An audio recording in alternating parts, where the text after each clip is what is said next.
Salut le monde, ça va?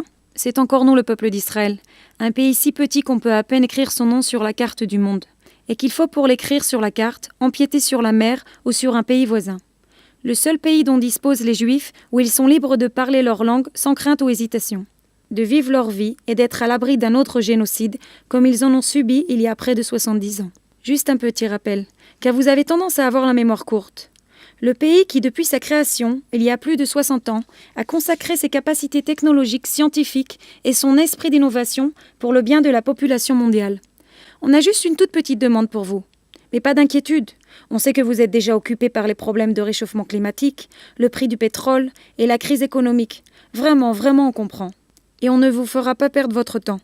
Tout ce qu'on vous demande, c'est de tout simplement nous écouter cette fois-ci. Ces jours-ci, l'armée israélienne mène une vaste et douloureuse opération militaire sur des territoires envahis de terroristes. N'oubliez pas que vous les appelez aussi comme ça, qui commettent des atrocités en s'attaquant à des civils innocents. Une opération qui, on l'espère, restaurera la paix et la sécurité pour des millions d'Israéliens et mettra un terme à l'envoi des milliers de roquettes qui les visent. Beaucoup de personnes ont dû s'absenter de leur travail, des familles entières ont dû annuler leurs vacances et tout laisser en plan pour se consacrer à la riposte contre des roquettes qui ne font même pas la différence entre un tank et une cour d'école. Contre ceux qui croient qu'il est approprié et justifié d'utiliser leurs propres enfants comme des boucliers humains et qui pensent que tirer des roquettes en se mélangeant dans des zones densément peuplées de civils est une raison légitime. Non, cher monde, nous n'avons pas besoin de votre aide avec des soldats. Nous avons nos propres militaires. Ils sont bien entraînés, pleinement motivés, et croyez-nous, ce sont les meilleurs. Le meilleur investissement de notre pays. Nous ne voulons pas d'armes aussi.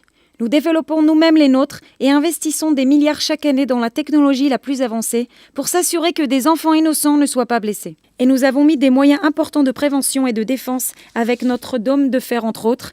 Des experts militaires de tous les coins du monde viennent apprendre de nous comment combattre dans une guerre asymétrique. Malheureusement, quand vos voisins menacent votre existence même, vous devenez un expert en la matière.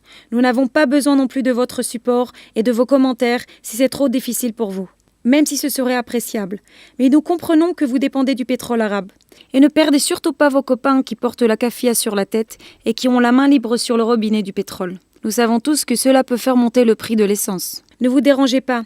Et surtout, ne vous mettez pas dans notre chemin.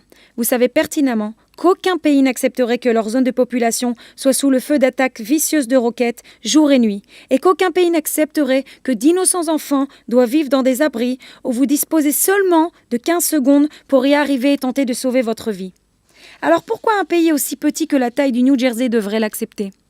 Aucun pays ne mettrait autant de retenue alors que ses citoyens de tout âge deviennent la cible d'une organisation terroriste d'extrémistes soi-disant religieuses. Le peuple d'Israël veut juste défendre son droit d'existence. Nous sommes restés calmes et avons accepté cette situation trop longtemps.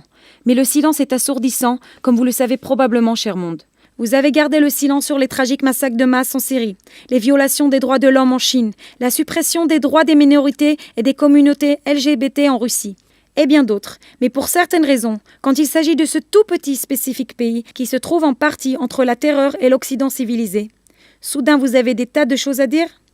Mais laissez-nous nous défendre. Nous n'avons pas besoin de leçons de morale et certainement pas besoin de conseils sur comment protéger notre pays. Nous n'avons nul besoin que vous nous disiez comment nous comporter et comment négocier avec des terroristes. Si vous n'êtes pas disposés à être utiles, comme les nombreuses autres fois où vous êtes restés sur le côté et les avez autorisés à nous viser juste pour la raison d'être juifs, au moins ne vous mettez pas dans notre chemin et laissez-nous faire le travail nous-mêmes.